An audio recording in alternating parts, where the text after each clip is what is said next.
수지 한미연합교회라는 교회가 있습니다. 그 교회에 이재명이 경기도지사 때 박원순이 서울시장을 했을 시기 있거든요. 그때 당시에 교회들을 코로나로 탄압을 하면서 교회에서 예배드리지 말라라는 행정명령을 내리면서 굉장한 지지를 받았어요. 국민적인 지지를. 그 지지를 이재명이 본 거예요. 그 행정명령 지지한 국민들도 잘못된 거지만 대권을 노리는 이 경기도지사 이재명이 그 박원순이 했던 행동들을 보면서 자기한테 스포트라이트를 받기 위해서 정말 작은 교회, 소규모의 교회를 탄압하기 위해서 교회에 모이지 말라고 얘기를 했던 거죠. 행정명령을 했었던 겁니다.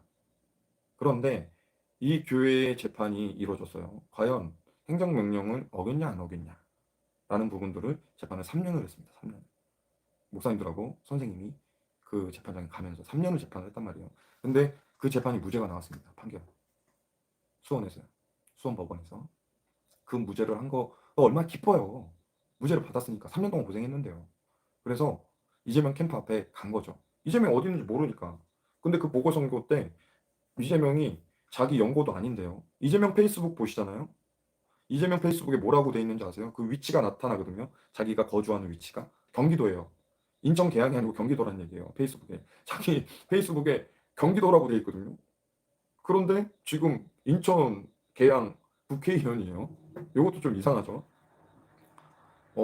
그 사람이 고발한 부분들이 잘못됐다. 그래서 이재명 어디 가서 찾아야 되냐 해서 계양 선거 캠프 앞에 찾아간 거죠. 인천에. 그래서 기자회견을 무고죄 이재명을 무고죄로 고발해야 된다라는 거를 주제로 가지고 몇 분의 연사분들이 약 한 시간 가량 발언을 했던 겁니다. 이재명을 낙선해야 된다 뭐 이런 게 아니에요.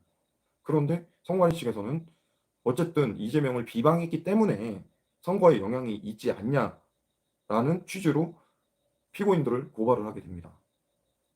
정말 황당하죠. 그러면 이재명을 비방을 했던 것만 고발을 했냐? 아니면 그때 당시에 국힘당 반대편에 있는 윤영선 후보님을 비방한 것도 고발을 했냐? 혹은 이재명을 선거에 영향을 미치는 부분들을 위법이라고 선거법에 걸린다고 얘기를 하게 되면 그러면 이재명을 칭찬을 하는 부분들도 고발의 대상이라고 얘기를 하더라고요. 그럼 과연 이재명 비방 말고 이재명을 칭찬했던 사람도 고발을 했냐? 라고 물어봤을 때 약 한 2초 정도 2초 정도 선관위 직원이 말을 못 하더라고요. 그래서 변호사님께서 직접 얘기를 하셨습니다. 기억이 안 나시죠? 그러니까 선관위 직원 증인으로 나온 직원이 예 기억이 나질 않습니다 라고 얘기를 하더라고요. 그때 당시에 고발 건은 5건이었습니다. 5건인데 고발이 그 기억이 나지 않는다고 얘기하는 선관위 직원의 모습을 봤습니다. 이 지금 고발에 대해서는 그 사람이 얘기한 걸 토대로 얘기하면 잘못됐습니다. 기자회견을 알았대요. 경찰에 전화를 해서. 그래서 그 시간에 맞춰서 공무원들 선관위 직원 2명하고 선거 지원단 몇 명하고 같이 가가지고 그 상황들을 목도를 했다는 건데요. 기자회견은 집회 신고를 하지 않습니다. 그래서 경찰 측에서 그 전날 알 수가 없는 거예요. 그런데 이 사람은 그때 주말도 껴있었거든. 미리 기자회견 할 거를 알았다고 얘기를 해요. 그래서 그날 가가지고 그 사람들을 체증을 하러 혹은 지도를 하러 가야 되는데 체증도 안 했어요. 지도도 안 했어요. 결국에는 선거법 위반이라고 증거자료를 제출한 게 일개의 그 상황에 기자회견을 생방송을 진행을 하던 유튜브 채널에서 다운받은 것 뿐입니다. 이게 지금 퍼즐이 받쳐집니까? 처음부터? 안 맞죠? 대한민국 선거가 이런 사람들을 통해서 그리고 직급도 낮은 직급이 아니거든요. 17년 동안 선관위에 있었다고 얘기를 하더라고요. 이런 사람이 선관위 그리고 공정선거를 관리를 하고 공정선거를 위해서 일을 하는 공무원인지 정말 저는 너무나 개탄스러웠습니다. 이 재판이 9월달 말일까지 이어진다고 얘기를 하더라고요.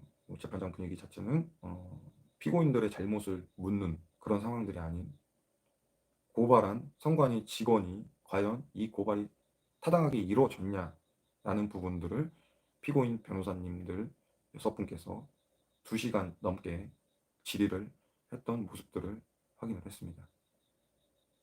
정말 죄 없는 사람을 그렇게 죄인 취급하면서 고발을 했을 때는 누구든 이런 대가를 받아야 된다라는 부분들이 저는 하나님의 공의였다고 생각을 하게 됩니다.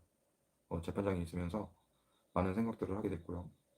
그리고 제가 당사자는 아니었지만 고발을 당하신 민경욱 전 의원님, 이명규 변호사님, 제가 사랑하는 이동규 목사님, 그리고 정말 이재명에게 몹쓸 짓을 당한 정신병원 감금이라는 몹쓸 짓을 당한 김은진 작가님을 보면서 굉장히 그 뒷모습들을 보면서 특별히 그 네 분 중에 이명규 변호사님을 보면서요. 변호사님은 이제 피고인들을 대변하는 업무를 하시는 거잖아요.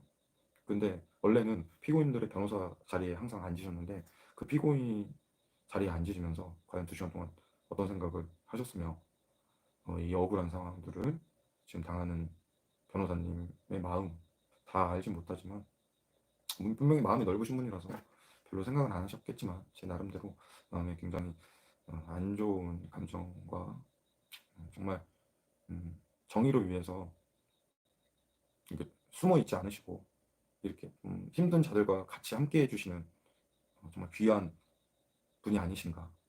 그런 분이 변호사직을 하시면서 정말 많은 억울한 사람들의 스피커가 돼주시는 것이 아닌가라는 감동을 받게 됩니다. 예, 두서없이 좀 얘기를 했는데요. 좀 조금이나마 제 마음이 좀 전달이 됐으면 좋겠습니다. 예, 여기까지 방송 종료하고요.